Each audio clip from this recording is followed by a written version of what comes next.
আসসালামু আলাইকুম শিক্ষার্থীবৃন্দ, আশা করি তোমরা সবাই ভালো আছো। তোমাদের জন্য আজকে যে এমসিকিউটা ভাইয়া নিয়ে এসেছি সেটা হচ্ছে চট্টগ্রাম বোর্ড 2025 সালে মানে বিগত সালে যে এমসিকিউ আসছিল খুব বেশি কঠিন হয়েছিল। কঠিন বলতে অনেক বেশি কঠিন ছিল এমসিকিউটা। আসলে এটার আনসার বের করা থেকে শুরু করে স্টুডেন্ট মানে এক প্রকার পরীক্ষার এমসিকিউ পত্রের উপর হাঁপিয়ে ওঠার মতো অবস্থা। ক্লিয়ার? দেখেন, এমসিকিউটা আসলেই কিন্তু সহজ ছিল, জাস্ট একটা টেকনিক আমরা শিখি নাই। এক্স অর গেটের দুইটা ইনপুট হলে কিরকম কাজ করে আর তিনটা ইনপুট হলে কিরকম কাজ করে সেটা একটু আমাদের আগে জানা দরকার। প্রথম কথা আমি বলি, এক্স অর গেট দুইটা ইনপুট হোক বা তিনটা ইনপুট হোক, সবসময় একই রকমই কাজ করে। আর আমরা যেটা শর্টকাটে শিখাই এক্স অর গেটের ক্ষেত্রে কি, যে দুইটা ইনপুট যদি সমান হয় কোনো আউটপুট আসবে না, দুইটা ইনপুট যদি সমান হয় কোনো আউটপুট আসবে না, এটা কিন্তু শিখাই। কিন্তু আদৌ কিন্তু এটা নয়। এক্স অর গেট মূলত আউটপুটটা বের করে বাইনারি যোগের মাধ্যমে। কিসের মাধ্যমে বের করে? বাইনারি যোগের মাধ্যমে। এই কথাটা একটু মনে রাখবা। আমার আজকের পুরো এমসিকিউটা হচ্ছে এক্স অর গেটের উপরে, তাই আজকে পুরো আলোচনাটা হবে কিসের উপরে? এক্স অর গেটের উপরে। বাইনারি যুগে দুইটা আউটপুট আসে, একটা হচ্ছে সাম, একটা আসে ক্যারি। সাম মানে যোগফল, ক্যারি মানে হচ্ছে হাতে থাকা। সে দুইটা আউটপুট আসে, একটা হচ্ছে সাম, একটা হচ্ছে কি ক্যারি। সাম মানে যোগফল, ক্যারি মানে হচ্ছে কি হাতে থাকা। আমি কথাগুলোকে বারবার রিপিট করার মানে হচ্ছে তুমি ক্লাসটা যেন পরিপূর্ণভাবে বুঝো। ক্লিয়ার? দেখেন, সামের ক্ষেত্রে সে যোগফলগুলা বসায় আর ক্যারির ক্ষেত্রে সে অবশিষ্টগুলাকে বসায়। আর এক্স অর্গের শুধুমাত্র সামটাকে বসায়, ক্যারিটাকে বসায় না।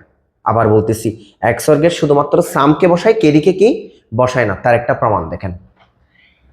আমাকে তিনটা ইনপুটের একটা এক্স অর গেট দেওয়া আছে উদ্দীপকের মধ্যে, এবং সত্যক সারণী দেওয়া আছে। প্রশ্নের মধ্যে দেওয়া আছে এ বি সি এর মান কত হবে। এখানে কিন্তু ভ্যালু দেওয়া নাই, বি এরও ভ্যালু নাই, সি এরও ভ্যালু নাই। আমি তোমাদেরকে বলেছি যে ইনপুট দ্বয় সমান হলে আউটপুট যে জিরো আসবে, এটা কিন্তু নয়, এটা হচ্ছে শিখার জন্য বলা। টিচাররা এটা এটা যদি বলে থাকে, এটা হচ্ছে তোমাকে শর্টকাটে শিখিয়ে দেওয়ার জন্য বলা, কিন্তু মূল কাহিনী কিন্তু এটা নয়। দেখেন, তিনটা জিরো, কয়টা জিরো ভাইয়া? এখানে তিনটা ইনপুট, তিনটা ভ্যালু হচ্ছে কি, তিনটা জিরো দেওয়া আছে, এবং এখানে যোগফল জিরো। দেখেন, আমি আপনাদেরকে বলি, আমি যদি তিনটা জিরোকে যোগ করি তাহলে আমি একটা যোগফল থাকবে, আরেকটা থাকবে কি হাতে থাকা। হাতে থাকা কি জিরো। যেহেতু আমি তিনটাকে জিরোকে যোগ করছি, যোগফল জিরো, হাতে জিরো, দ্যাটস মিন এখানে যোগফলটা বসাবো, মানে এই জিরোটাকে বসাবো। এটা হচ্ছে আমার যোগফল। আর এটা আমার কি ক্যারি। ক্যারি কিন্তু বসবে না, ক্যারি কিন্তু কি বসবে না, শুধুমাত্র কে বসবে? যোগফলটা বসবে। তাহলে দেখেন, তিনটা জিরোকে যোগ করলে যোগফল কি হবে? জিরো। হাতে কোনো কিছু নেই, মানে হাতের জিরোটা এখানে বসবে না। ক্লিয়ার? যোগফলে জিরোটা বসবে। দেখেন, জিরো জিরো ওয়ান, এই তিনটাকে যদি আমি যোগ করি, যোগফল পাবো কি ওয়ান। যোগফল কি পাবো? ওয়ান। আমি এটা রেড মার্কার দিয়ে লিখে দিই তোমাদেরকে, যেহেতু বুঝতে পারো। এই যে যোগ করছি, যোগ করলে আমরা যোগফল কি পাইছি? ওয়ান পাইছি। ক্লিয়ার? এরপরে জিরো ওয়ান জিরো, এটাকে যদি আমি যোগ করি, যোগফল কি পাবো? ওয়ান। হাতে যেটা জিরো আছে সেটা কিন্তু এখানে কি আসবে না।